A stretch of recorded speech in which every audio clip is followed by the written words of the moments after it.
Guys, it's SeaWorld. All right, we are rolling. How about the other one?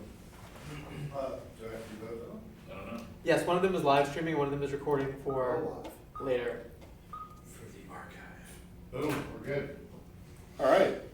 I'd like to welcome everyone to our session. I know that you've had a busy couple days and some folks are flying out, but we appreciate the opportunity to share some thoughts with you. I think you all know me, Aaron Timmons, coach at Greenhill School in Dallas.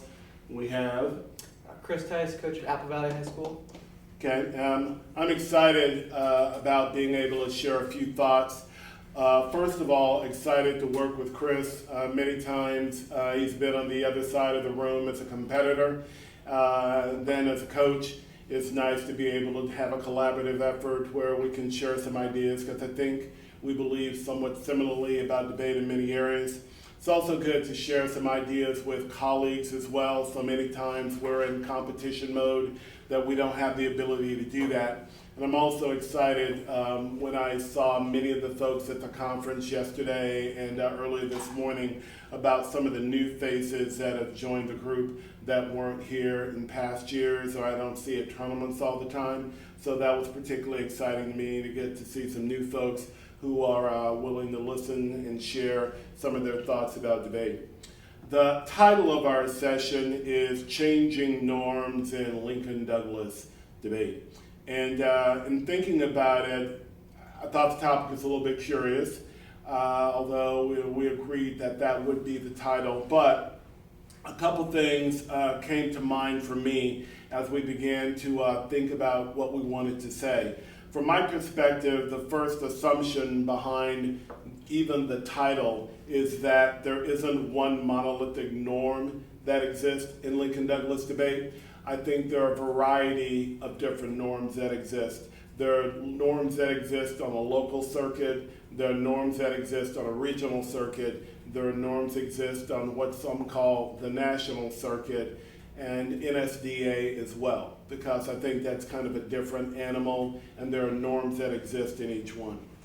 Secondly, I don't know if there is a real bright line on what a norm necessarily is. I don't know if there is a magic number of folks contributing to a practice that causes it to become a norm. What I would say to you is that I'm defining it as some practices that the community is engaging in and some things that we see of the different circuits that we travel, whether it's in the different states in which we reside or on the national circuit or at NSDA. And for me at least, we're not making assumptions about whether the norms that we outline are good.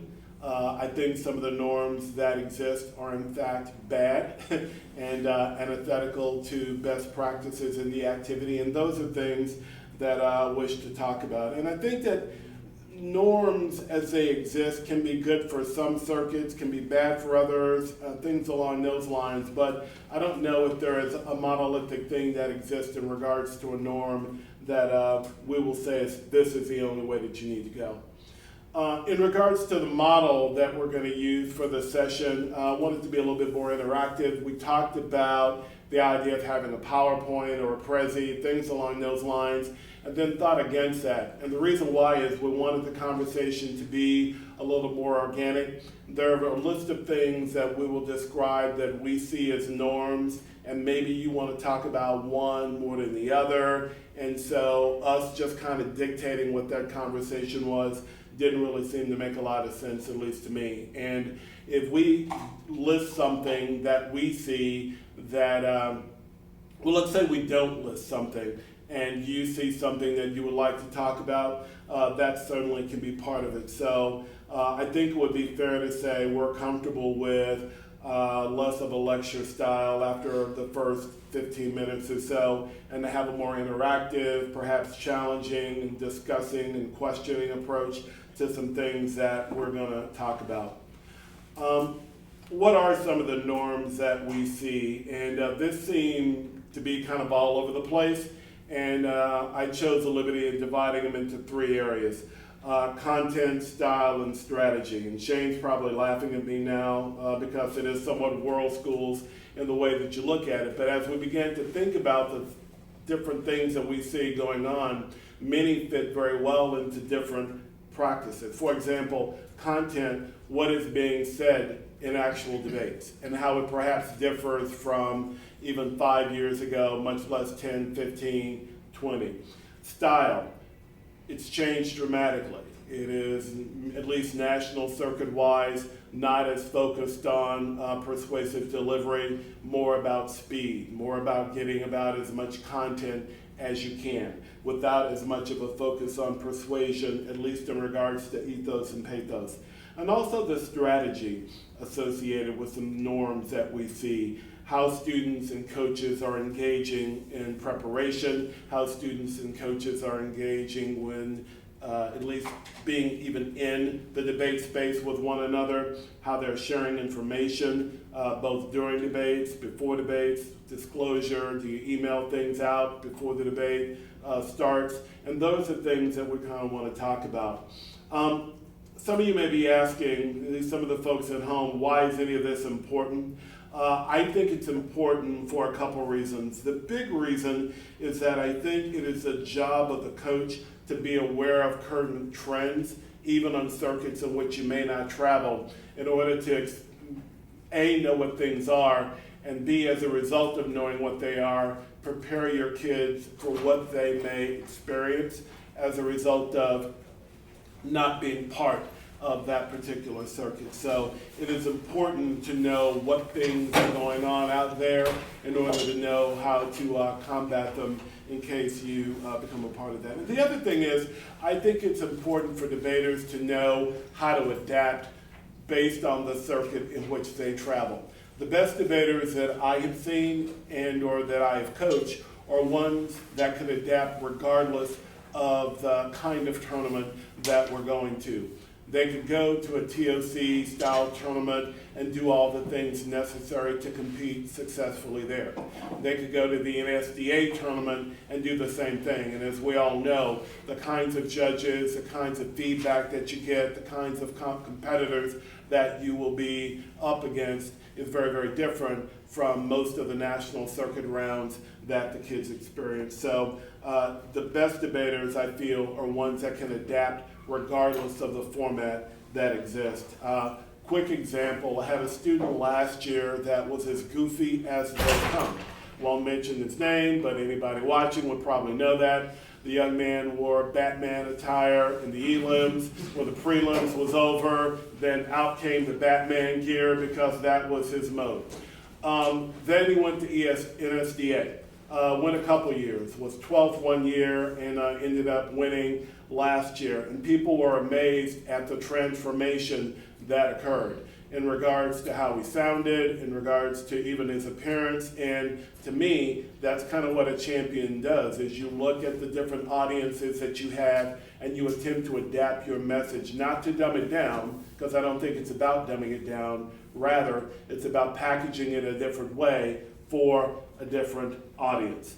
So what are some of the things that we see? And this is where we're going to kind of run through a list of things. You can add some things if you would like. Then we're going to circle back around in an effort to talk about them a little bit. In regards to content, things that we see. There has been a move away from 17th century to early 20th century philosophy to more modern text. Very few debates now are Locke versus Hobbes. There are a few, but there are far more of an infusion of more modern text in the academy into actual rounds of competition. I think there's been the introduction of more policy arguments, more critically based arguments, and more identity arguments into circuit Lincoln Douglas debate that has existed in previous years. I also think in regards to content, there is something that many people call the trick. We can unpack that in a little bit, but basically, from my perspective at least, it is an attempt to set up material, an attempt to set up a case in a way to avoid engagement. And it is what I talk about many times in discussions like this, or during the summer with the students that I teach at different camps that I work at. It is an attempt at argument evasion as opposed to argument engagement. and kids need to know how to deal with that. In regards to style, I think that part is pretty quick. More laptops are being used, even in NSDA. People are increasing the speed to the point it's like policy speed. I think there is far less focus on persuasion only, and it's more about logos overall. The next category has a lot of things that we see going on, and we've labeled that one the strategy category. Mutual preference judging, how one navigates the prep sheet. Some people attempt not to use it. I think that's a strategic error on their part, but there is a strategy associated with how one uses a prep sheet if you have it. It is my experience, and it is also my opinion that you need to learn how to use a prep sheet to maximize your kids' participation at tournaments that, well, not just participation, but success at tournaments that have mutual preference judging. Some people don't want to do it. They say it's a lot of work. I agree, it's a lot of work, but I think it is worth that will maximize the chance of your students doing well. The strategy we see also is about disclosure on the wiki. The NDCA has a wiki where you can put online materials that you've run before in an effort to increase transparency, to make for better debates, to look at the material in regards to the quotations that people are using to verify some of that. That has increased quite dramatically in the last 5 to 8 years, I think.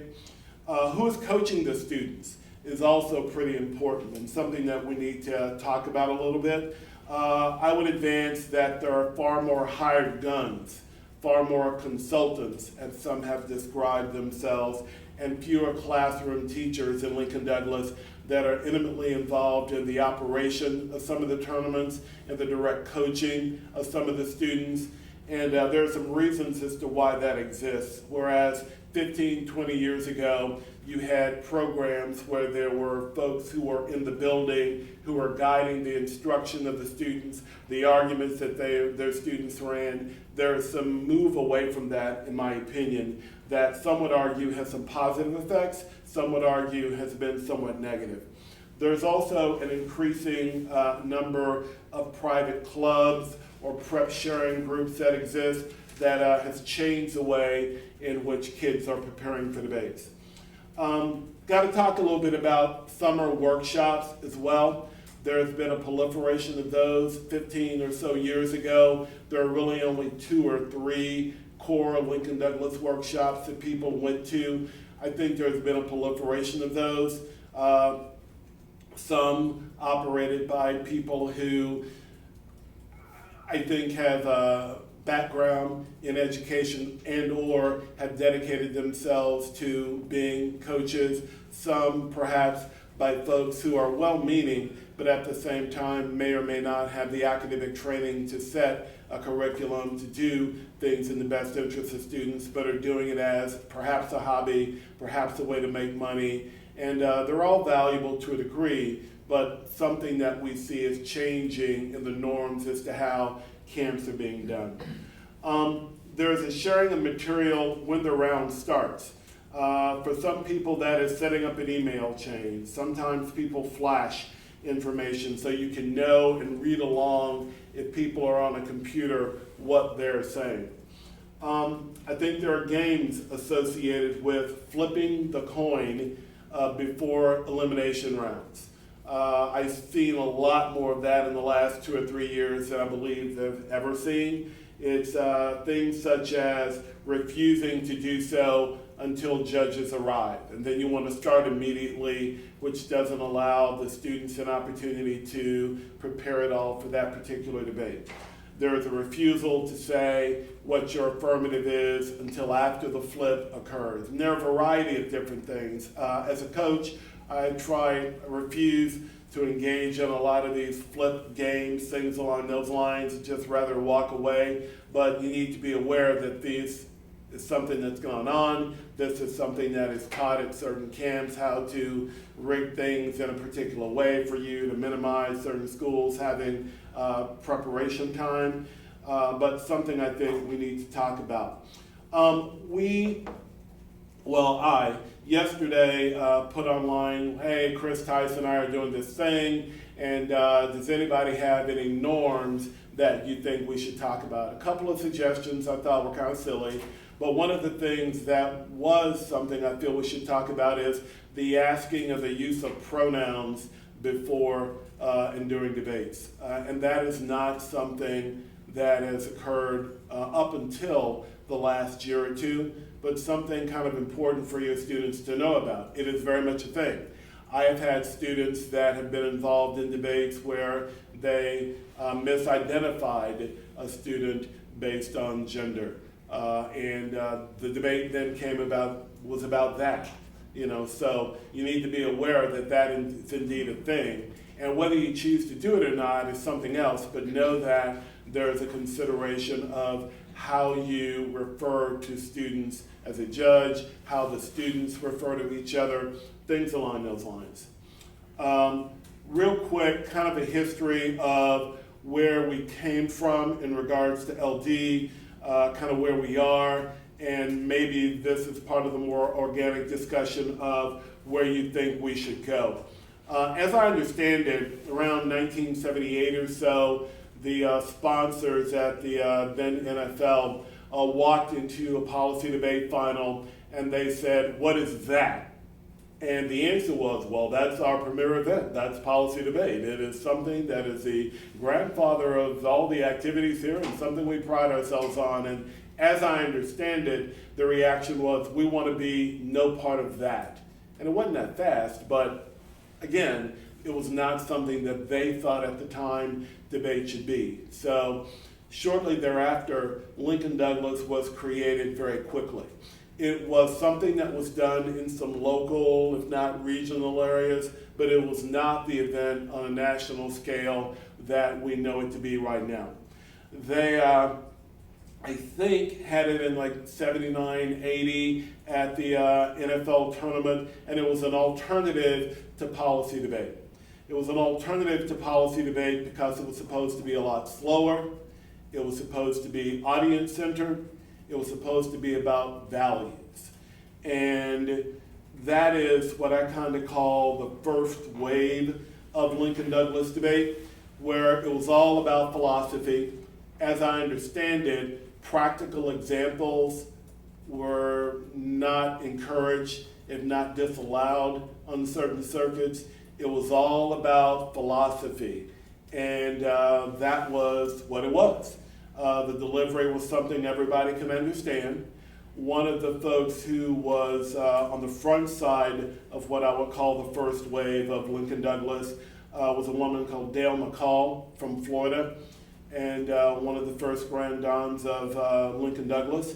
And that is the style that she advocated, and that's what was done in that area for a long time, was taught at a variety of institutes for a while.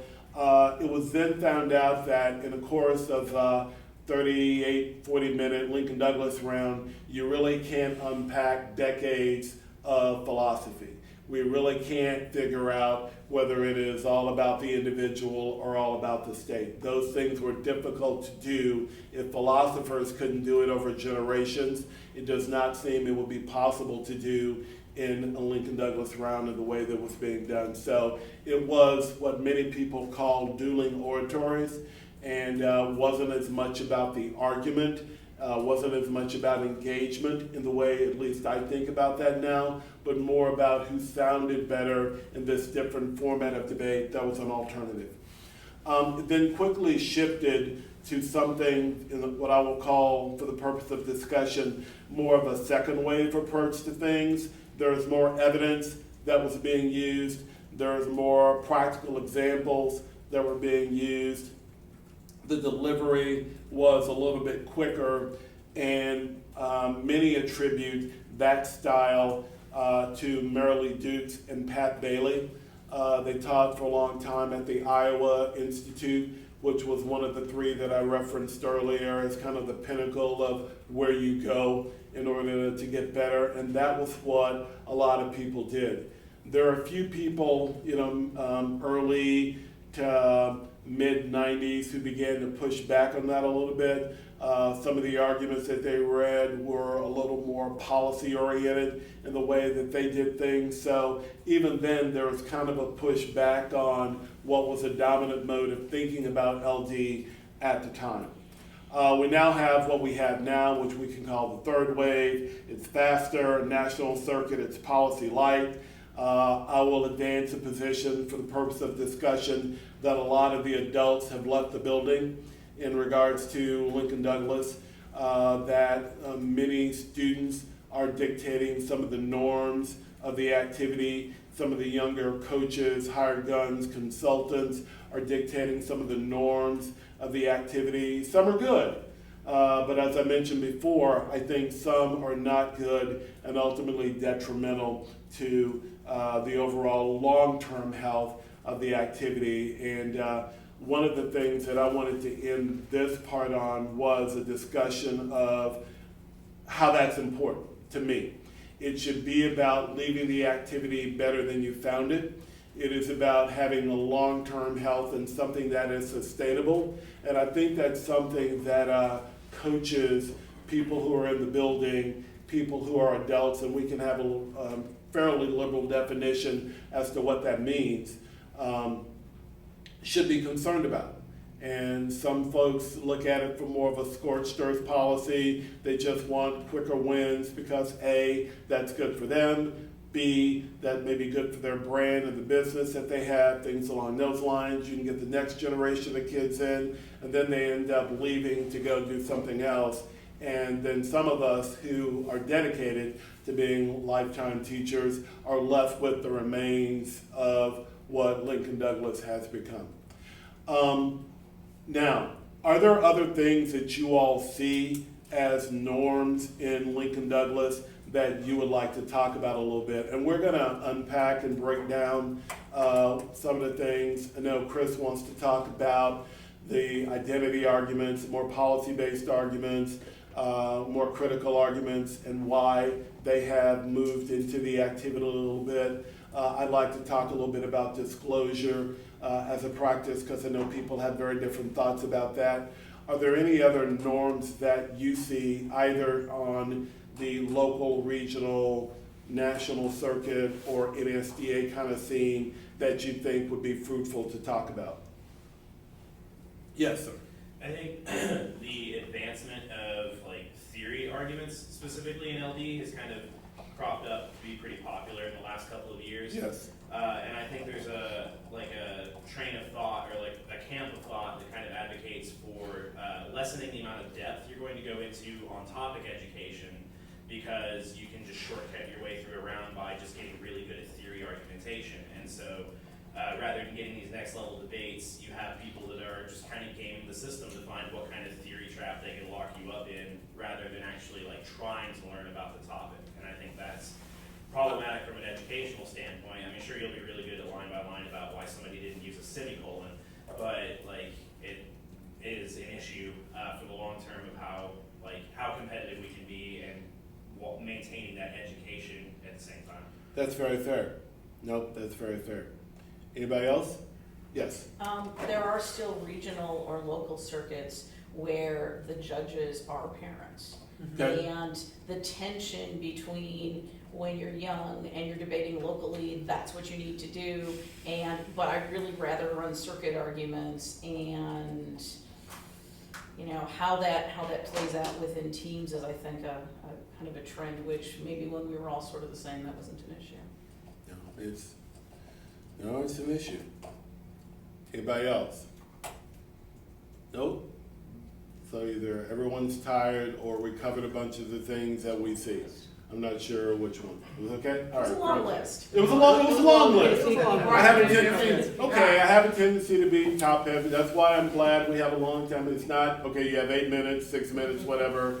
All right. So, but I do think those are things that I've seen wanting to be, at least throw those out there, and we can direct the conversation now based in any way you want it to go. But I wanted to give Chris some time, so I'm not dominating the whole session as it relates to some of the infusion of the arguments that we talked about, policy, identity, critical, things like that, and why that exists.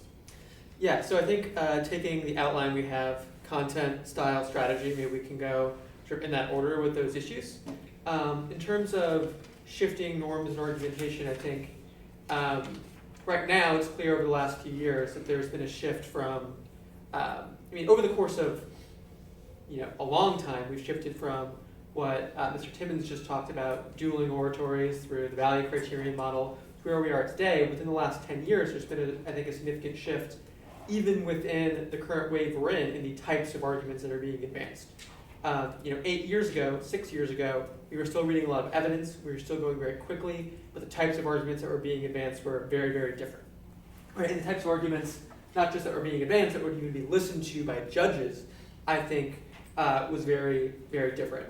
So I think we're all aware over the last few years, there's been an infusion of more policy-type arguments, more critical arguments, more identity-based arguments, and simultaneously a shift away from what the dominant fads at the time were in maybe 2010, 11, 12, 13, which were much more framework-heavy, philosophy-heavy, or tricks-heavy, as you put it. And the question I have is, when dealing with that, why did those shifts happen? What does it say about where we're going? And what kind of trends will happen in the future? And maybe what lessons we as coaches can learn from those shifts and how to approach teaching our students and what comes next. So 3 sort of broad reasons that I think can sort of explain the shifts that are taking place real quick before we get into a discussion. The first would be just a simple convergence of debate forms towards certain types of argumentation over time. Right? People are bringing tubs to public forum debates now sometimes, right? Because arguments are arguments and things that are successful because they are logical and because they, are coherent, transferred through debate forms over time. So that's just simple cross-pollination. 2, I think, is the killing of certain sacred cows that existed in debate, right? In 2011, if you were to make an argument, advance an argument that someone's Kantian framework was bad because of its racist implications, there were a good proportion of judges, maybe even the majority, who would simply not listen to that argument, right? Dismiss it out of hand. I think that there are certainly judges now who would not like that argument, but I think there are far fewer who would not listen to that argument. The way I would put this is there's been a either shift or expansion, I think this is an open question, of the Overton window of arguments in debate. Right? The Overton window in political science is like the range of positions and ideologies that are considered mainstream that one can advance in the public square as a reasonable argument. I don't know if that has shifted in that certain arguments are now deemed acceptable and good arguments that previously weren't, or if it's been an expansion of that window. I think that is an interesting question as to whether we are making a more pluralistic debate form. I think that's probably true, but I think others would argue that we're simply replacing certain sacred cows with other sacred cows. And I think whether that's true, which of those things is true, is interesting for how we go forward. Is it simply we're engaged in a series of backlashes to certain types of argumentation, or is it over time we're expanding the types of arguments that are allowed? And I think that has interesting implications for where we go forward as teachers and coaches and how we engage our students to be successful and also to be educational for them. And I think third is, and I don't know where the causality goes on this question, I think that's interesting debate in and of itself, is a change in who is debating and who is coaching debaters. I think it is true, like Mr. Timmons pointed out, that there's been a move towards hired guns in LD over time. But I think in an even shorter period of time, maybe the last 2, 3, 4 years, there's been a simultaneous increase in coaches that are attached to college programs or people coming from policy into LD. And that is happening simultaneously as we have college coaches who are just from the LD world and are just in it for a short period of time. And those dynamics, I think, are interesting. I guess my question that I've thought about with this is if we have that convergence happening, right, and we know the history of LD, what LD was supposed to remedy, right? Are we at a point where a merger is necessary in the sense that I have judged both top-end LD debates and top-end policy debates. I don't see a difference, right? I could take the best LDer in the country, tell them this is what the topic is, and they could debate with the best policy debater in the country. And so I guess my thing is, where are we still justifying that there's a separation, right? When, other than the fact that there's one person versus two, right? That speech times are a little bit different. I mean, there's some strategic considerations in LD because of the way the debate's structured. But in terms of the arguments advanced, I don't see, in my mind, I don't see a difference. I don't judge an LD debate any differently than I do a policy debate. Go ahead. I have a thought about that. You can start. I think that may be a matter of what LD debates you judge. What I mean by that is some folks are doing it in a way that is similar to what it was 3 or 4 years ago and have not shifted in that way if we're just talking about national circuit. Right. I think overall at NSDA, as one example, it's fairly similar to what it has been. You kind of know, has it picked up speed a little bit, I guess, but you kind of know what you get in going there. Right. And if you're going there with the intent of winning, you know, just like any other tournament, really, you have to package your argument to fit who's in the back of the room. Right. And you have to make a conscious choice in order to do that. And I think that speaks to what you're saying, Cheryl, in regards to local tournaments, parent judges, things along those lines. I would not want to have parent judges every weekend. Do I think that might be good to have a few more of our students experience those kinds of critics? Yes, because I think we're at a point in a generation where we have many kids who don't know how to adapt. They don't know how to adapt to the people, if we're just talking about circuit stuff, who are on the other end of their ideological spectrum, you know, let's say at TOC, much less someone who's parent. Why? Because they've been taught in a way that debate is this, as opposed to something that perhaps is a little bit broader overall. So, and I don't know what that looks like in regards to what you describe. I like having our policy students and LD students talk to each other, debate each other. On Friday afternoon, there was kind of a funny debate, a little quick war story about my school, where some of the sophomore policy kids were talking trash about LD. And it's not as good, and here's the reason why, even despite my influence in both. So one of the LDers was like, let's have a debate. We'll debate about your topic. You can run your ass. You just tell me what it is ahead of time, and I'll work a little on it. I think they may have a different opinion. The policy student may have a different opinion about LD as a result of that. We'll see. That discussion occurs tomorrow. But I thought they realized that there wasn't that much different in regards to material, in regards to execution, in regards to intellect, things along those lines. So I guess my question is there, yes, of course, traditional policy, like where I started debating in North Carolina, what was acceptable to debate at a local tournament was much different than when we got on the bus and we went to a national tournament. In LD, obviously there is regional debate, right? But in terms of how the debates are being evaluated, right, and by whom they're being evaluated, a parent judging a policy debate is going to have expectations. And I guess my question is are we seeing a theoretical, pedagogical difference in LD, or is there a merger philosophically that's happening, that if we're talking about critiques and counterplans and all those different things, you know, is there a separate set of theory that is LD theory, right? And, you know, because I've had these discussions, or is there is that theory relegated to policy debate? And if it's not, then how do we then teach and talk about those arguments if we don't use that language? Right. I think this sort of goes to the first point I made. I think over time there is a convergence in the types of arguments that are acceptable because arguments are arguments. Well, And I think trying to say this event is for these types of arguments is never going to work. It's never something we can do, right? We're seeing people wanting to run critiques in public forum, right? Because arguments are arguments, logic is logic. There are differences, obviously, in LD. The topic, sometimes the topics, the subject matter of the debate is different, even if the argumentative forms are the same. We have more topics. The structure is different.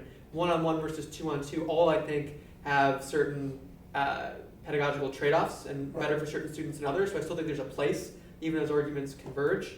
But I think over time, yeah, arguments are going to be the same. Things like critiques, intuitively to me, make more sense in LD than they do in policy, oh, absolutely. right? So the fact that was, because it was a policy argument, was taboo for so long, even though it logically makes so much more sense to me as an LD argument, I think those types of walls are breaking down. Obviously, there is always going to be a bifurcation between local and national debate, and what those norms are very widely across regions. I think that leads to the convergence of LD and policy on the national level, while the differences I think are still very stark on the local level, I think leads to a lot of problems for coaches. I know for myself, how do you teach a novice to be because you want them both to be successful as a novice and prepare them to be successful Absolutely. as a senior, and what you're teaching them in that first year can have really big trade-offs, right? You don't want to have to retrain them as a sophomore, even though what they're doing is probably going to be very different, and that's difficult, at least for me. Yeah, I think one of the things that helps with that is that at the end of the round, the judge votes on those three things, and that depends, and that doesn't matter whether they're a parent or they're like won the MVP, like they're gonna vote. Generally, the decision's gonna be three things, and so I think that whether you're training someone to debate in front of a parent or an experienced judge, there are similar things that you ask them to look for, and there are similar stories that you want them to tell. There's similar things you want to end in the judge's mind. And that's I find that what I teach my students in terms of how to deal with parents is even more important when kids are going at fast speeds. Because what does the judge get down? How much do they really get down? How much are they really, I think that many times we overestimate what national circuit judges actually judge on. Yep. Yes. That's And right. I think that if you teach them that persuasion is persuasion, debate is debate, ultimately at the end of the round, there's a story that you're telling, there's a story that your opponent's telling. And a lot of the same things that apply to parents also apply to varsity coaches, right? I think that it makes that transition easier. Gotcha. I think at the end of your comments, you touched on something that I think is interesting here as well, which is as this convergence is happening and I think there are more types of arguments now that people are making, debaters also become much more specialized in the arguments that they themselves make in a lot of cases. So more arguments overall are being made, but debaters are no longer debaters. They are, I am a tricks debater. I am a K debater, and that is just what I do. And I don't know if that is good or bad, but it's a language of, self-description that I don't think existed before, Right. at least in LD for the most part. Yeah, I would defend that it's bad. When you say I only do X as a debater, that limits the range of arguments you can go for. It limits your knowledge of other arguments on the other side of the ideological spectrum, because you don't really debate those for the most part. Or if you do, you are at a disadvantage because you really haven't done the reading and truly understand everything. I will say this, had last school year 3 students that were pretty competitive, most would say. What I would say that I found unique about them is that they could go for a variety of different arguments. In one debate, it could be a counterplan and a disad. In the next debate, the same kid could read the con NC. In the next debate, it could talk about Wilderson, things along those lines. So the reason I thought that was important is that made it very hard to coach against overall. Because you don't say, well, they only go for X. They only go for, well, no, not exactly. So what I would say is to students who may be listening, and I looked and I saw we had a few viewers actually who are at home watching, to say you're X kind of debater limits your strategic options. In regards to material, you can go far. In regards to material, you execute. In regards to who can actually judge you at that point, because if you're only a K debater, you're then relegated to the people you think on the prep sheet, if you have one, are K folks. And what happens when a parent shows up? Are you still going to roll in the same direction? Part of that problem, I think, is there's too much of an affection for the national circuit, as though the national circuit is inherently good in things that are, I'm sorry? Yeah, and I guess that's. Yeah, that's and my things that question are on advocated, conversions. and things that are practices, be they best practices or not, in regards to the very norms that are being used. And I think kids have watched online now many times or been to different camps. It's like, I want to do that without truly knowing or understanding why that may be winning, whatever that means, but not really best practices overall. There are a variety of things we could talk about that would be tricks to help a student win a debate. That's a better question of whether we agree with the process that's used to win certain debates. So, I think overall I agree with that point. I always try to, as much as possible, have my debaters be as flexible as possible. But I think the counter argument, and at least in my experience with some students this is true, would be that certain material is so much more engaging for certain students yes. that allowing them to make that, the center of what they do brings them into debate, makes them more passionate about it, That's fair. more engaged. I know I'm thinking of one particular student I had who I've always, throughout his entire 4 years, tried to push to be as flexible as possible, always wanting to engage in certain types of arguments, certain types of literature, which I didn't discourage, but tried to ensure there was a little bit more of a broader range.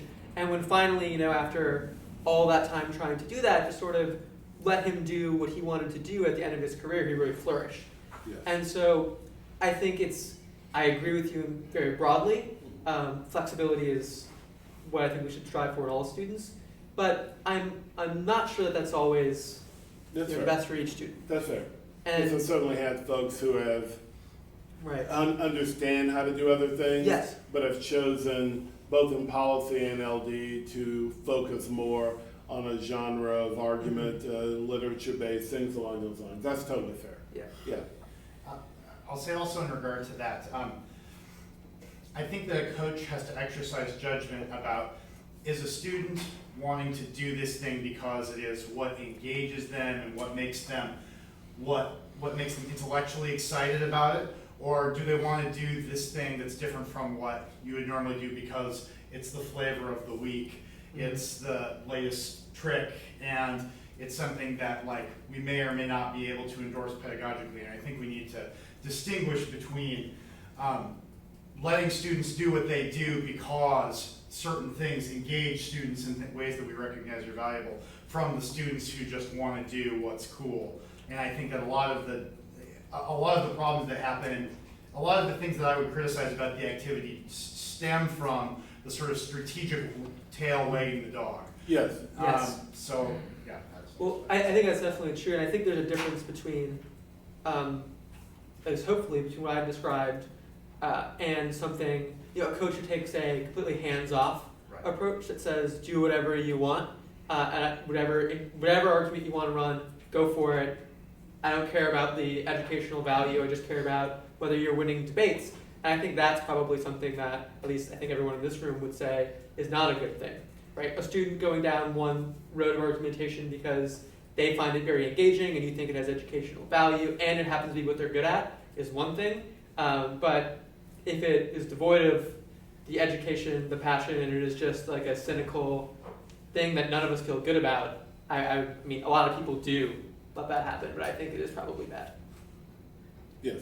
Yeah, I was also going to say there's also a difference between the content or the subject area that the student's really interested in, the form that it comes out. A lot of debate, I think, is about philosophy, and that same philosophy can be used in a policy debate, right? That same philosophy can be used to support, like to talk about a solution to a particular specific problem and choose that way to deal with the topic. That same philosophy can be used to try to criticize a topic. That same philosophy. So I think that that same philosophy can be used on a theoretical argument, right? Like, so I think that there is a way to have a student be both flexible but still engage in the different ways of engaging using the things that they love or the things that engage them. I think to kind of add on to that is like, the important thing with debate, I would think, is learning to advocate for things that you do believe in.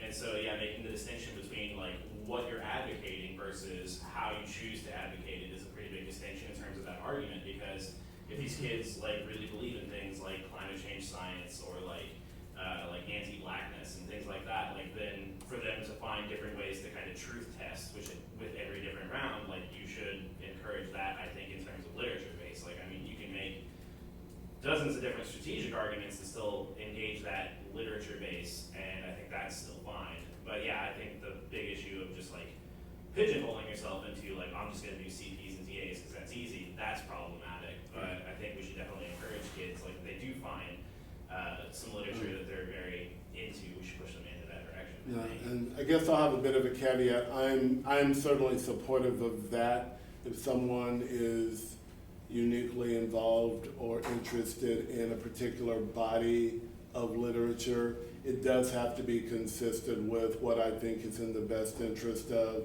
the student in the program. I have never been a hands-off kind of coach as it relates to the arguments that are being advanced, and you don't get to do you if doing you, I think, is a practice that is a net negative and serves both you, myself, and the school in a negative light. So yeah, so if I had a kid, I just want to do theory all the time. To go back to an earlier point you made, I would not be very comfortable. I would not be comfortable with that, and they would have to expand what they wanted to do. Now, could they be real good at that? Yeah, sure. Is that something I wanted to hear every debate? Not interested. But very few people are willing to take that kind of approach to things. And it may be my level of comfort at this stage in my career, my arrogance, I'm not real sure. But it is what it is right now. I looked quickly to see if there was another comment or so online about things that people wanted to talk about. And one of the comments I heard was about independent school debaters and whether they should be allowed to compete at more tournaments. And I was wondering if this group had a thought about that. Independent school debater, maybe not a coach at the school, certainly not a coach, a person who's employed by the district of the school going with them, but they're finding other avenues to compete where the school may not be supportive of the direction of competition these students want to go in. So, independent debaters as opposed to independent schools. Independent, it could be both, actually. In other words, there could be independent debaters, which may not have the support of the school. There could be kind of independent schools, and what I mean by that is individuals who go to the school knows that they're competing, but still wants to say, well, parents or a private group does that, and you can be the Safford School independent, you know? It could be either. Yep. Or both. I mean, I think the first consideration that I always look at when running a tournament, hosting or helping out is there a responsible adult in the building should there be an emergency involving the student? That's very fair. If the answer to that question is no, I'm sorry, we can't have the student. If the answer is I don't know, I'm sorry, we can't have the student. If the answer is yes, and it is not a person employed by the school, then my question is, how does the school feel about that? Because, for example, there was a student a few years ago who got into a fight with his coach and tried to go to a lot of tournaments independently, creating his own magical school for a while. Yeah. And that's not okay, because we shouldn't be facilitating kids going outside the bounds of an established program in an established school. On the other hand, if it's a single student, it doesn't work as well with teams, I think, because the chances you've got two in the same school aren't so good. But if it's a single LDer whose school doesn't want to or cannot afford to have an LD program, and that particular child has the full blessings of their school and their parent is going to be there with them, then I think that's okay, because we can't always dictate what a school will do. I mean, I think it's more problematic when we're talking about a team event, because people do have to be from the same school, in my way Right, of thinking. of course. And then it becomes less likely that they couldn't find a program within the school if they've actually got a partner. Yeah. Is this strictly, like, is the argument, I'm sorry, like, That's just okay. local Texas, I don't do a lot of this, but like, is it strictly the concern is just from a liability standpoint? Like, is that the sheer focus of why we shouldn't have this, or are there other complications that come from that? Well, the other complication and I've gone back and forth on this, but starting to lean more towards just not allowing it at all, is because I think too many schools then take that out, and it relieves any pressure for them to be a program there. I particularly at one point had a rule in my invitation that indicated that, for example, if there was an established program, you need to work with them. You could not say, like, I want to do LD, all my school does is policy or public forum. I'm like, sorry, there's an established program there. Yeah. That maybe if they could even prove to me that there was a goal to establish a program, this is kind of borrowing from NDT rules, that might be allowed. But I think the other issue of additional liability is I don't want the school off easy. I want the parent pressure to be there. Yes. At some point to see if there can't be a program. Because too many schools are just like, oh yeah, just go do. It's kind of like pay for play or whatever. Yeah. Jude, have any other thoughts about this? Or? No, I mean, I think those are the two main reasons people would cite: liability issues and relieving pressure on the school to have a program. I think often in these discussions, it is for some reason seen that the people running tournaments, running programs who are resistant to letting independent debaters in don't care about those kids being able to debate. I think that all of us coaches in the room, based on the session we just had about debate across the curriculum, would prefer every single kid in the country had to learn how to debate, and as many of them as possible were competing in debate. So I don't think it's about keeping people out. It's about keeping the activity a school-based, team-based activity, as opposed to, the independent tennis circuit or something, which is an entirely different thing and removes it from its academic context. And I think while allowing unrestricted independent debaters in the short term probably means more kids debate, in the long term it means a world where we have fewer programs and probably fewer people debating in a way that we think is at least good and meaningful for them. Yeah, I think that when people talk about the harm that's done to independent debaters, I think that they're putting it in the wrong perspective, right? Like, we just recently had a conversation where it was like, the kids who can afford to hire their own coaches and fly to different places, all of that energy they have, all the finances they have, the money that they have, the parent will, is just being used for them individually.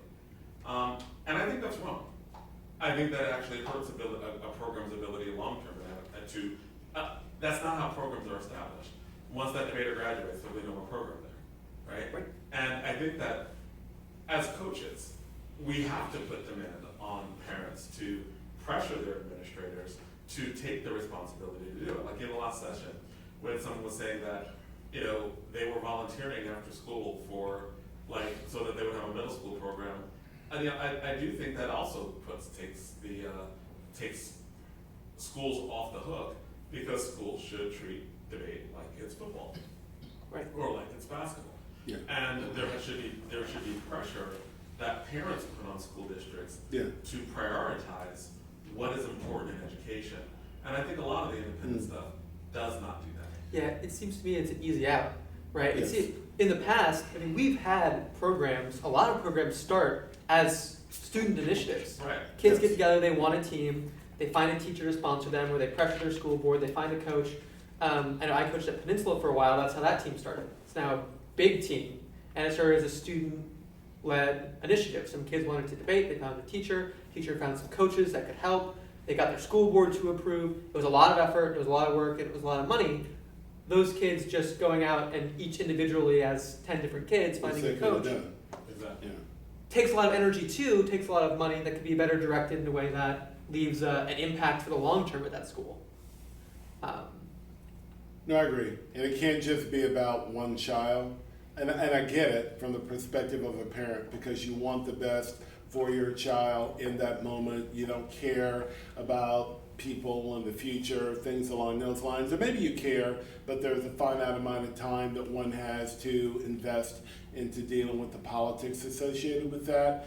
But I would argue that every program that is established has had growing pains, whether or not it's the coach having to fund a variety of things personally, been there, done that, whether or not it's getting in your car, despite the liability concerns we heard about yesterday, been there, done that, but it requires an invested effort, I feel, on the part of parents. There's also, for me, I'm sympathetic if it's new kids, the parents, want to do this. It's the first year for a particular school. They're trying to get it started. We can have a conversation about that if the school is supportive. I'm not real interested in the schools that have been independent for 20 years, programs that have been independent for 20 years, because I don't, and all due respect to the parents and the kids that have run those kinds of programs and the way that's done, I have a lot of respect for that. That being said, I need the school, as Shane said, and as Jonathan has said, to invest into the activity to make it more accessible to not just that one student or a couple students who can afford it, but to all students. And there are a variety of things that we've done as an organization over the years to do that. I think the wiki kind of helps with that. We can talk about disclosure in a moment. I think some of the open evidence things, although doesn't apply as much to LD sometimes as it does to policy, but are lowering access gaps. I think there are some, pretty good sites that have material for students that allow for access barriers. But I think debate needs to be in schools. And is that difficult? Yes. Is that a drain to push administrators who don't want to go in that direction? Yes. But we could lift what one would think are the most established programs out there, and that didn't just happen overnight. There was a period of growth, there was pain associated with it, there's frustration associated with it, but that's how you get the institutional support that folks in subsequent generations are then able to access. I agree with everything that's been said, and this might be a slightly trivial concern compared to some of those things, but I do think it's worth mentioning, and I think it's that it is very easy to underestimate how onerous a burden it is to host even a relatively small number of independent entries at your tournament. Yes. Folks who are dedicated tournament directors, folks I know that bend over backwards to accommodate as many students as they can at their tournament, will talk about spending 50% plus of their tournament preparation time communicating with and coordinating with independent entries, arranging the appropriate adult supervision, arranging payment, the appropriate judging coverage, travel considerations. And I know every tournament director wants to help out those students, right? And is willing to dedicate resources and fee waivers and time to doing that help, but there has to be an upper bound on the degree to which any one tournament can make those accommodations, because running a tournament, and especially a high quality tournament, is already a significant undertaking. Yes. And the addition of so much time and energy to accommodate independent entries really is very difficult for tournament directors. Yes. One point on what Adam said, and then another on what you had just said earlier. A good example of what you're talking about, we had a school show up at our tournament in Minneapolis a couple years ago. We didn't know the students were coming independently. They said that they were coming with adults and with school permission. Found out at registration that was not the case. A decision was made to still let them compete. May or may not have agreed with that. But it came the last day of the tournament, they had a flight that they had to get on at 7 a.m. and they were out of money. So they couldn't get to the airport. So they had to call up the director of the program to drive them to the airport at 4 a.m. Right? And those are the kind of things that happen when you don't have adult supervision, school support, to keep things in check. And that's not a burden that anyone should reasonably be expected to take on. I think as a tournament host, you have your own students to worry about. You have hundreds of people in your building to worry about. How one particular kid is getting to the airport should not be one of your concerns. The next is on the point that Timmons was making. I think there is a perception that school programs that exist, the big schools, came into existence out of nowhere. And I'm sure in every one of those cases there is a origin story for that program, and someone somewhere had to put a lot of effort into it being created. Now, of course, certain schools, there's an easier climb because of money, because of resources, because of administration, but effort was put in every one of those places. And I think one of the things we need to keep in mind as coaches is, like I said, we all want more students to be debating. We think that there are big problems with independent entries. The way to reconcile that can't just be to say, I think, no, like you guys need to go home and figure this out on your own. I think it's incumbent upon us to figure out ways to help those, provide resources, provide guides, provide time and energy as organizations like the NDCA or the NSTA to help those schools, help those kids who want to create programs do that. Like it's pretty shocking. I don't want to. Maybe this does exist and I don't know. But an organization with the resources of the NSDA, do they provide grants for student groups to start programs or hire coaches? That seems like something that would be useful. Energy in that direction. People writing letters to school boards, some organized way of doing that. There are some resources for folks who want to start a program and things along those lines. I don't know about the grant angle. That's a good one, certainly, that we can pass on as something concrete. But I know here's an example and a model of a letter that you can send to the school board or your board of directors or whatever along those lines. So, okay. There's also a mentoring program, so Yes. once you get to a new coach or a new teacher, they do try to match you up with experienced coaches in the area to help them. That's awesome. Yeah. So I think, yes. I was just going to add on to Adam's real quick that being in that situation as a tournament director, emails and communications from a school official are so much more persuasive than a parent. Oh, yeah. Right. And so, to anyone listening, the idea that if you're trying to do this, if you take your parents, have your parents go to school officials, and then have them come to the tournament directors, at least for me, that shows some interest and effort on the school. And not just, Let me ask one question about that.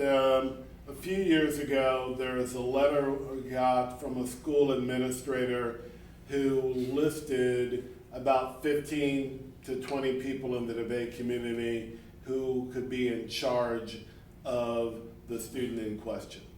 And they had signed off on this 15 to 20 list of, the so-called top judges and individuals in the community who happened to know this young person.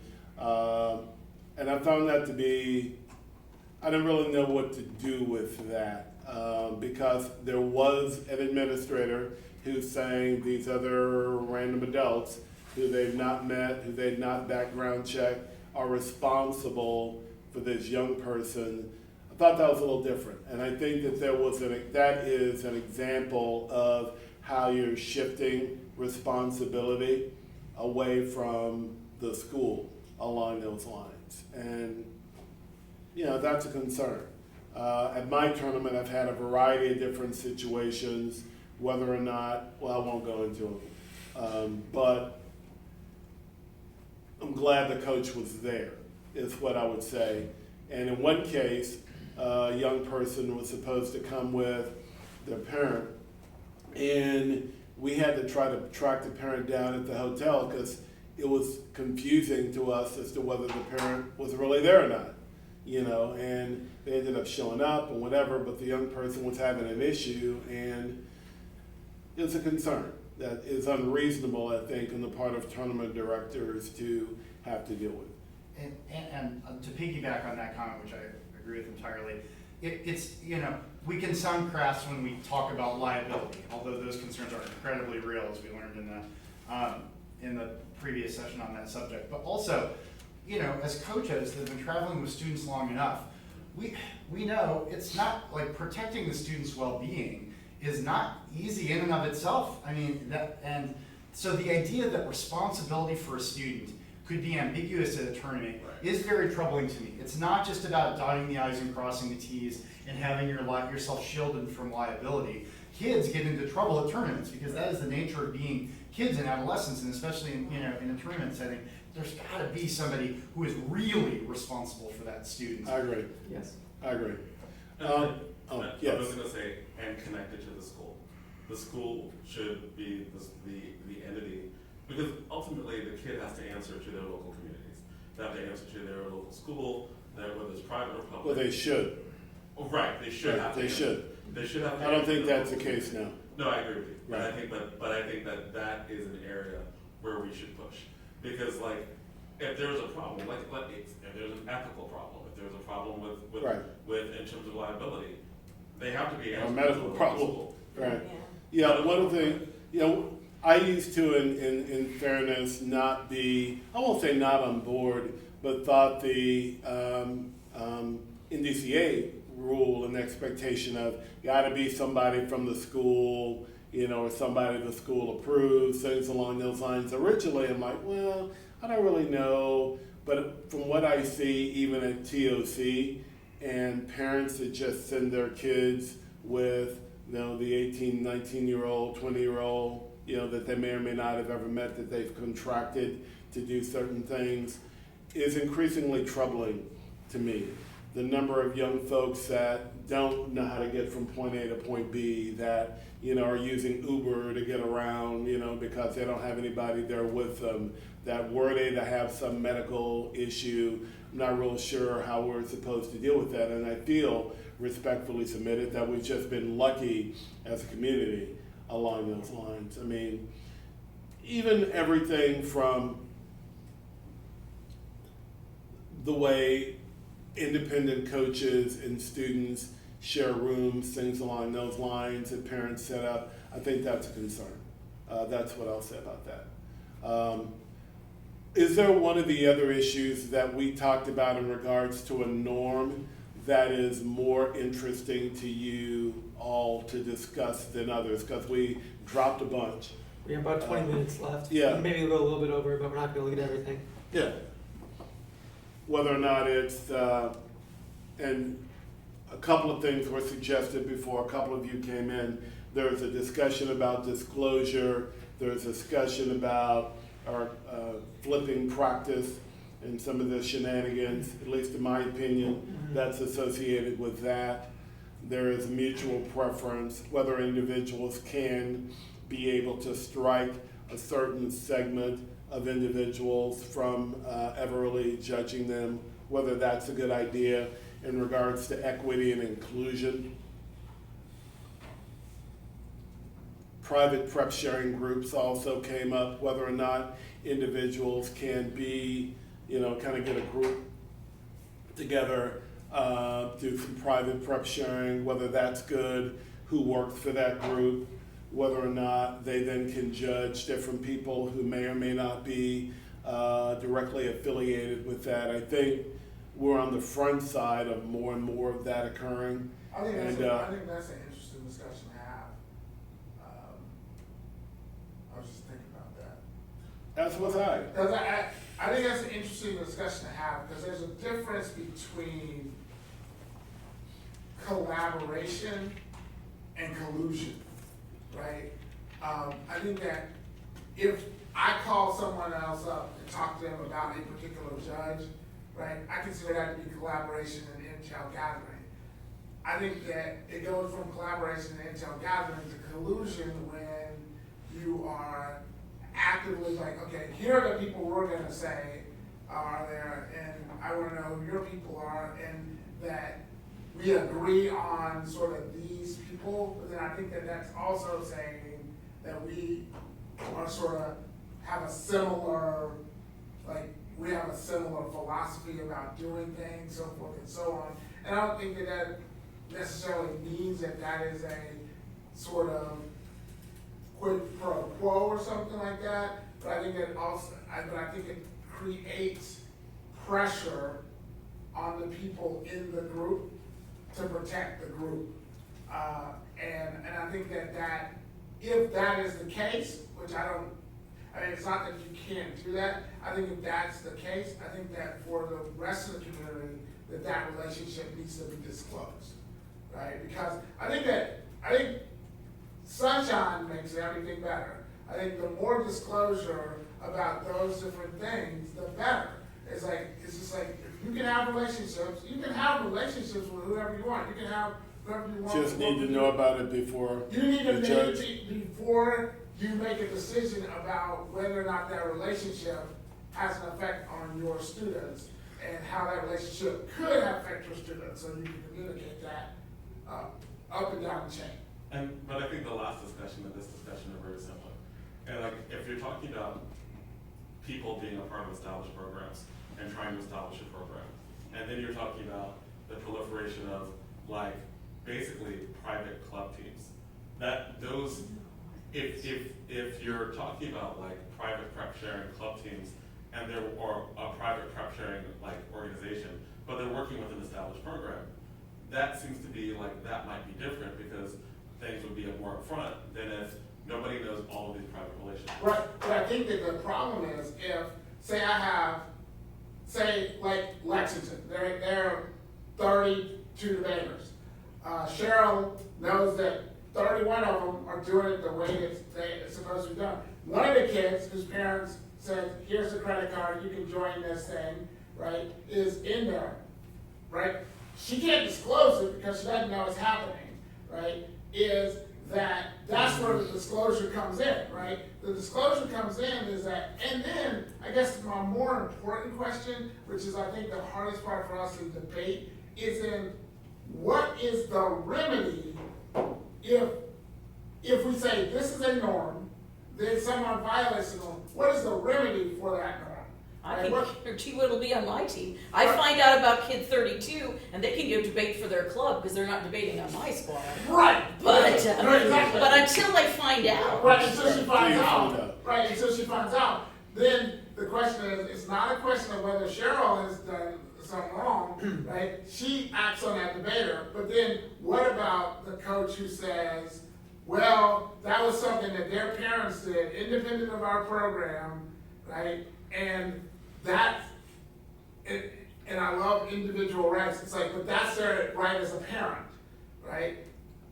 But in every other Right. activity, right, that's regulated by a school, right?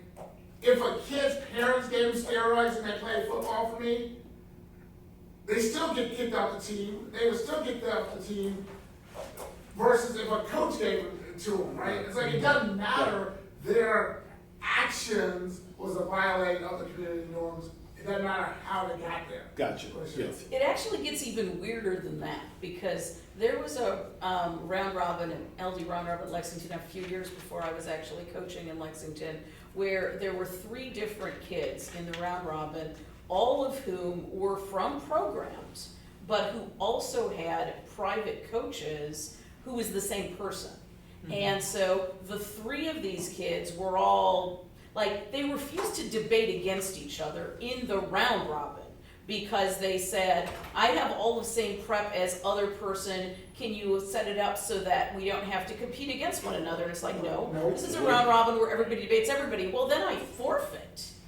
And I'm pretty sure the people running the round robin at Lexington that you would have liked to have known that those Ahead kids of were time. going to do that before they invited them, because they certainly wouldn't have been invited.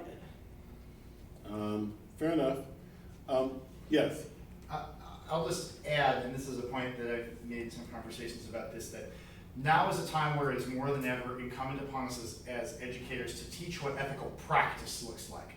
And whether it's in the boardroom or as a teacher or in any profession, you have a set of professional ethical obligations that you have to follow. And being a member of the debate community should have a similar set of norms. And so things like avoiding self-dealing relationships or self-interested transactions, transparency that was mentioned, where we avoid even the appearance of impropriety if we can help it. Self-reporting, so that people don't have to investigate, there don't have to be rumors about what these connections are. All of these are just core components of what it means to practice ethics in any profession or endeavor. And I think it is incumbent upon us to communicate that in our norms as a community, and especially just as coaches to our teams, that there are just certain rules that we follow because that's the right thing to do. Yeah, the rules would assume a general person's agreement in regards to what ethical behavior is, whether that's something that one's willing to follow. I have some very definitive thoughts. People can ask about this or whatnot. I just want to know who's kind of working with who. I don't care who's working with who. You should, if you feel, you're a lone wolf or whatever. Well, let me say this and go on record as saying, I don't know if you can say you're a lone wolf when you have a private coach who travels around the country Yeah, I with was you. gonna say. I don't know if you can say you're a lone wolf if you have a team that is working with you, albeit from different schools, and you're sharing prep, things along those lines, and there are multiple coaches that are invested in your success. I think that moniker, for me, kind of goes away. If you're a kid and you don't have debate at your school and your parents take you around, I got you. You fit that definition, but I think that is, in my mind, an inappropriate use of what that actually means. And I think because of the profit-driven nature of what this is, we're going to see more and more of it. And it kind of makes sense as to why that's true. You can make a lot of money doing it if you're running this kind of an organization. But Ed brings up a good point that I don't know if we really, I don't know if there is an answer to what's the consequence. If you see something going on and you think it's kind of shady, or it's kind of shady, what are some of the things one would do? I assume one would be talk to the people in question to try to have a real just communication about what's going on.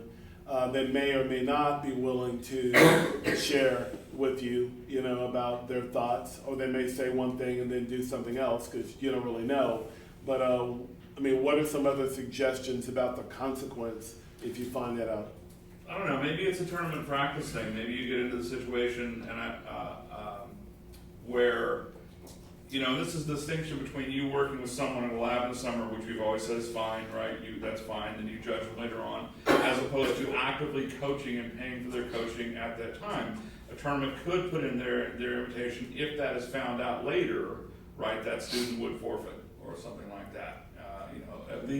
At least it's been, fair warning. It's interesting how that so many camps will advocate and publicize all their students that win, but these other organizations, like if you were to ask them, so who's actually paying you, this amount of money, who's being coached by you, you can't find that information out. Right. Okay.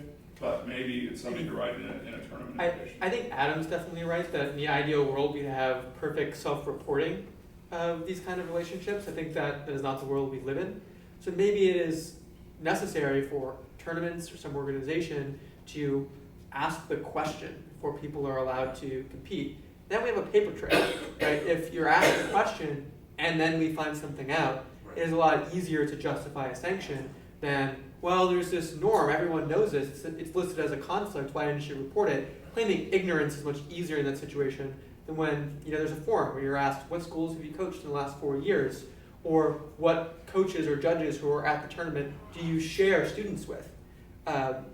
Those questions being asked and dishonest answers being given to them would seem pretty damning. Yes.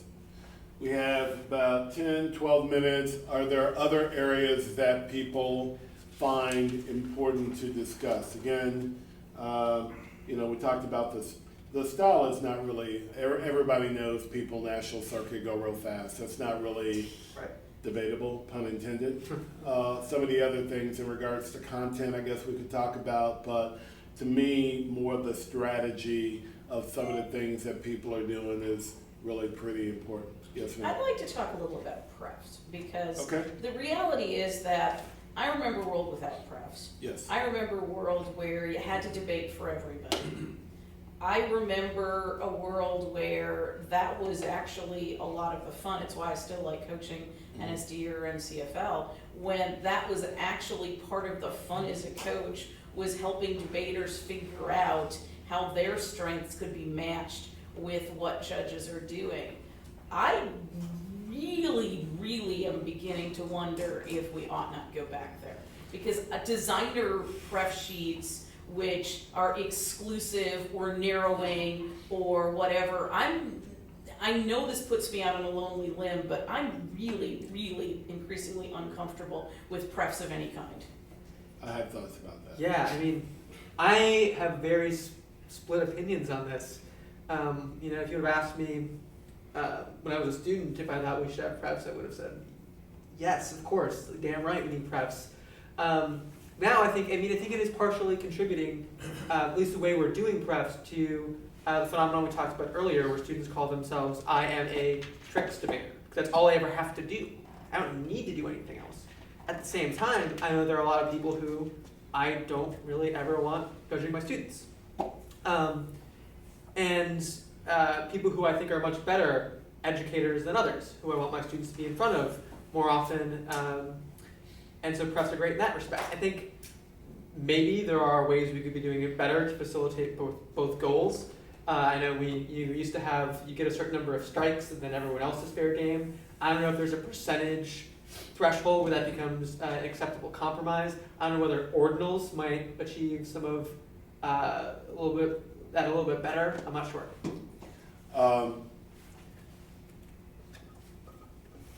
I think that he knows what's happening if I say that.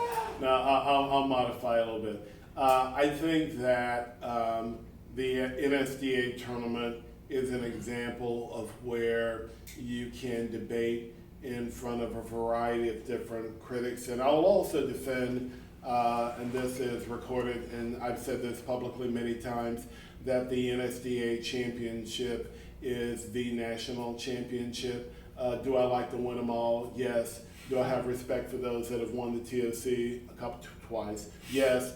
Want to win that again as well. That being said, it is the TOC uniquely, I don't think will be fair without prefs. Why? I'll kind of circle back to where I started. Adults have left the building. There are certain people I do not want judging my students, not because I don't think they're bright, but it's obvious to me they have a vested interest in who wins. Most of the people in this room know me pretty well. If I'm in the back of the room with a ballot, I'm going to do the best job I can to figure out who wins. I don't care where you're from. Voted against, really good friends' kids. They voted against me, but I know that they're going to be there the next year, the next year, the next year, as opposed to much of what I see is, as Ed said, and that's a good term, collaboration versus collusion. I will defend that there's a lot of collusion that I'm now seeing in a way that I had not seen it before.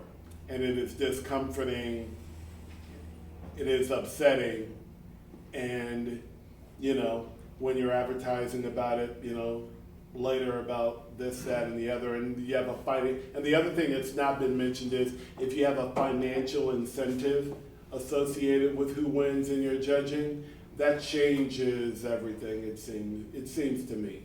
It's one thing to say X kid is working at your camp or whatever. Okay, we got it. Folks have done that, And it's a forever. conflict. Then that. it can be a conflict or whatnot. I mean, frankly, I have people working at camp I run, and I vote against them all the time. We joke about that in the summer, but again, it's either my confidence or arrogance, or I call it like I see it, right? And they know that kind of going in, because there's never a quid pro quo in regards to anything, really. So I hear what you're saying. I think for the TOC uniquely, I'm not interested in attending if prefs go away. Yeah, I mean, I think the time horizon of the coach's interest makes a lot of difference there. I think something you said, which was, we'll be back next year. makes a lot of difference. If you're not going to be back next year, the stakes are much higher, right? The program isn't going to exist next year. If you're not going to be coaching next year, the way you look at things inevitably, and this doesn't even have to be, necessarily something you're conscious of or malicious, but your incentive structure changes a lot, both in terms of how you coach and how you judge and how you network and politic. Yep. You answered that question just about the TOC, how about in general? Both of you run big tournaments. Local tournaments, I think, give us an option of no preps for more national circuit kind of thing, cross-apply what I said about TOC. Yeah, I mean, at the Mini Apple, speaking personally, over the last 3-4 years, we've slowly been, people probably noticed, expanding the number of judges you need to rank highly, sort of out of that concern, trying to balance the fact that we want students who win our tournament, just as a program, to be students who are flexible, right? Who can debate in front of many different people, and there are lots of judges who we think have important viewpoints that students should be exposed to. At the same time, coaches should have some control. So it's a balancing act. I think right now at a lot of tournaments, the number of judges who a student may be exposed to is probably too small. I think maybe we need to just change how many people you need to rank. Might be a way of fixing some of these problems, or maybe, I think this gets to something you mentioned earlier too, certain rules about who you can exclude and who you can include on a prep sheet, but also deal a little bit with the problem of flexibility and exposure and debating for all types of judges. So I'm probably right now not in favor of getting rid of preps, but I think we probably need to I hear everything you're saying. get rid of, I think their changes probably should be made, at least at a lot of tournaments. I think if this were 15 years ago plus, where we didn't really have preps in the same way, and the judge pool was the same with far more adults that were evaluating these debates, I am 100% with you. That's not what I see right now.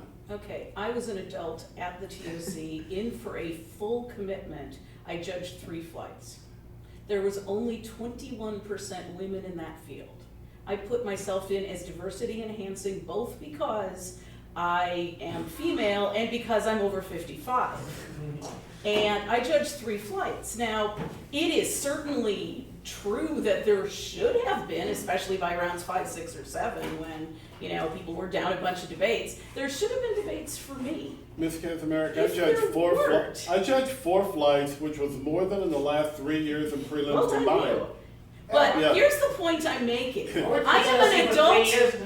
Okay, but the point I'm making is a valid one It is and a incredibly personal valid. one. Yes. I am an adult in the room Agreed. who a fairly substantial number of people apparently didn't think needed to be judging, as opposed to if, I understand what you're saying. If people are in their financial motives, strike them. But if we maybe had a 30% strikes, everybody else is free and evenly randomly assigned, or 35%. I mean, I don't know where that number has to be to get rid of people I wouldn't want judging my kids either. But once we get past that point, why shouldn't people be judged by the gray-haired old lady?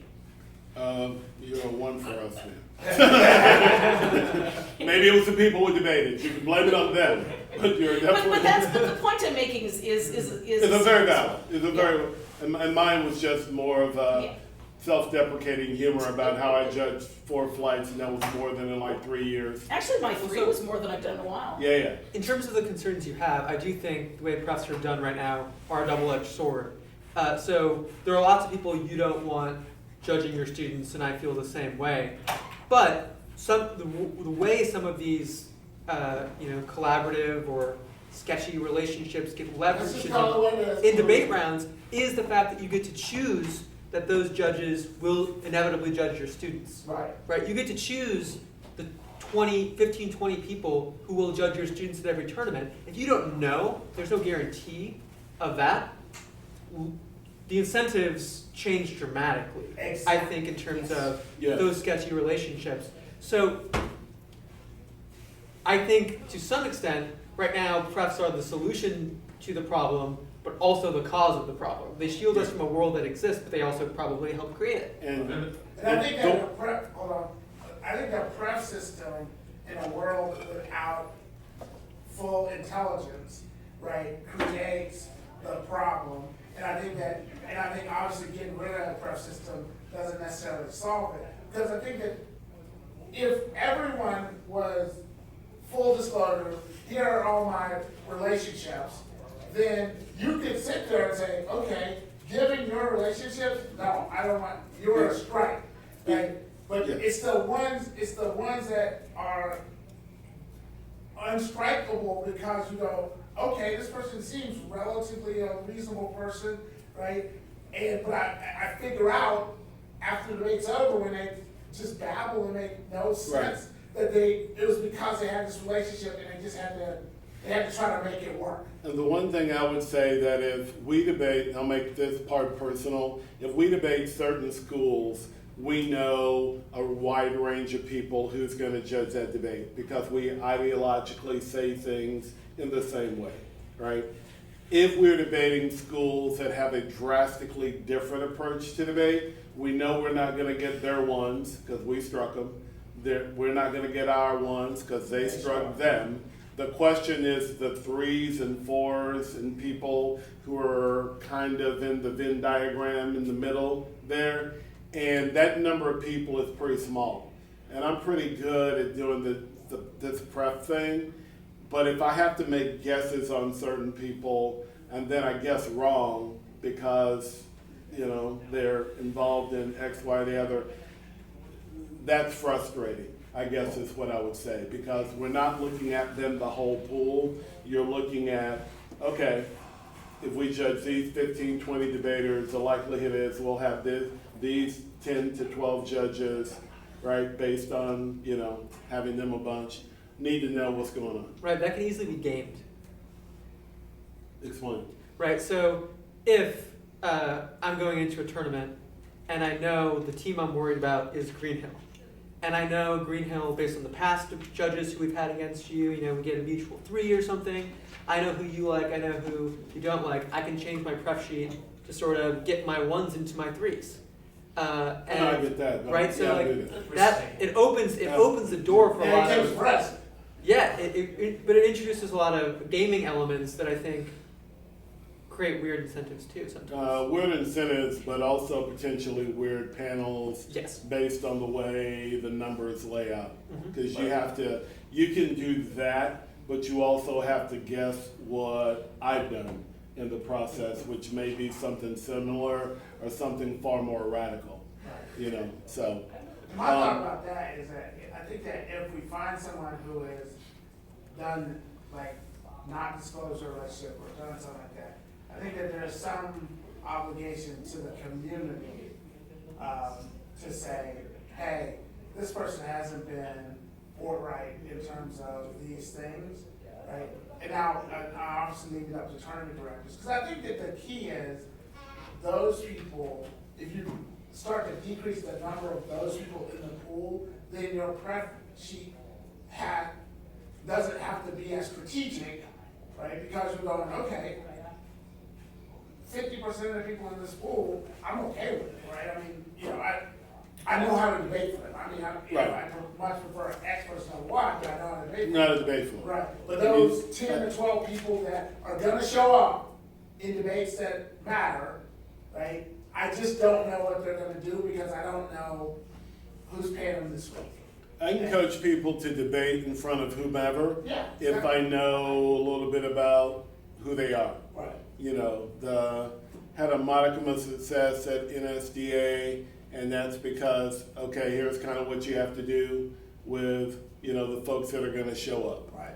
And it may take them going twice to actually listen to what I say, Right. because the first year typically it's, oh yeah, whatever, I'm going to do whatever. And then they get there and they're like, by day 2, they're like, you were serious. I'm like, yes, I was serious. was not kidding. Yes, I was serious. So we're about out of time, but I wanted to say I appreciate everybody showing up. I appreciate the conversation. I probably had too many things to talk about, but those again were things that I wanted to mention because for some of us, things like, flipping shenanigans, things along those lines are something you may not be familiar with, but I thought mentioning them was important just so people know.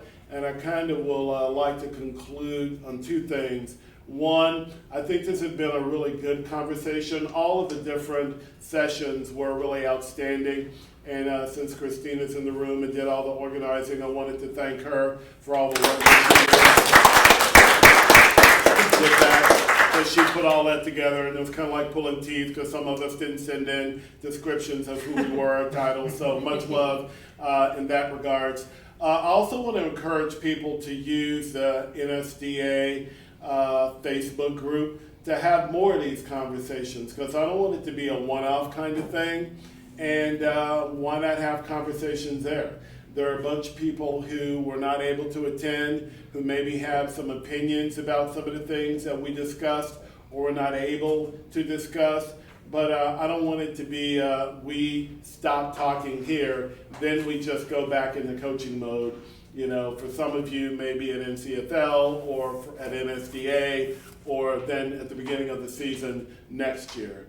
But again, I wanted to thank everybody. I appreciate you coming, and conversation has been a good one. And I want to thank Chris again for sharing some time with me, albeit me being a little top heavy, but heavy period.